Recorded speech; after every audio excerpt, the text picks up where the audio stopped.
السلام علیکم پیارے پاکستانیوں اور پیارے کارکنان پاکستان تحریک انصاف کے، ان کے سپورٹرز، ان کے ووٹرز سے ایک چھوٹی سی ریکویسٹ ہے۔ پہلے خان صاحب نے بھی اس بارے میں بڑا کلیئر میسج دیا ہے کہ یہ تمام ادارے جو ہیں عدلیہ کے، افواج کے یا ان کے علاوہ، یہ سب کے سب ہمارے پاکستان کے، ہمارے اسٹیٹ کے ادارے ہیں۔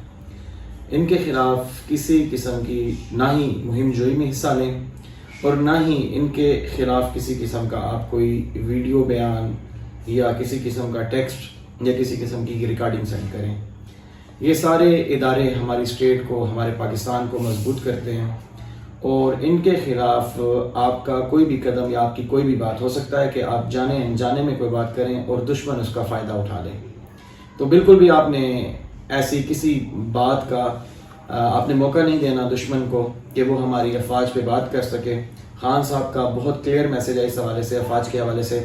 ہاں، عدلیہ کے حوالے سے خان صاحب کو مایوسی ضرور ہوئی ہے، لیکن ہماری یہ عدالت عظمیٰ ہے، ہم نے بالکل اس کے ہر فیصلے کا اچھے طریقے سے اس کو ایکسیپٹ کرنا ہے، جیسا کہ خان صاحب نے کیا۔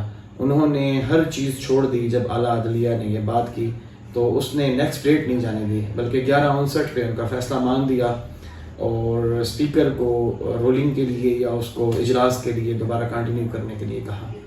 تو آپ تمام کا بہت شکریہ۔ آپ نے دشمن کے ایجنڈے پہ کام نہیں کرنا، جبکہ آپ نے خود ایک خوددار پاکستانی ہونے پہ کام کرنا ہے۔ انشاءاللہ تعالیٰ کل جب ہم دوبارہ گورنمنٹ میں آئیں گے، پاکستان تحریک انصاف گورنمنٹ میں آئے گی، تو انہی فوجوں کی، اسی افواج کی، اسی عدلیہ کی ہم نے خود عزت بڑھانی ہے۔ تو اگر ہم آج دشمن کے ایجنڈے پہ چلیں گے تو ہم کل کیسے ان کی عزت کروا سکیں گے؟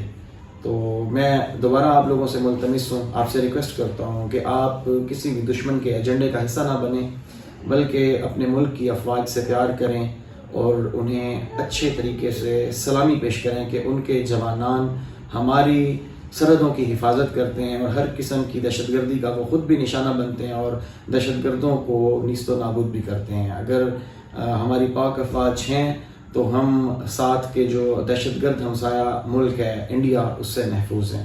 بہت شکریہ، جزاکم اللہ، خدا حافظ۔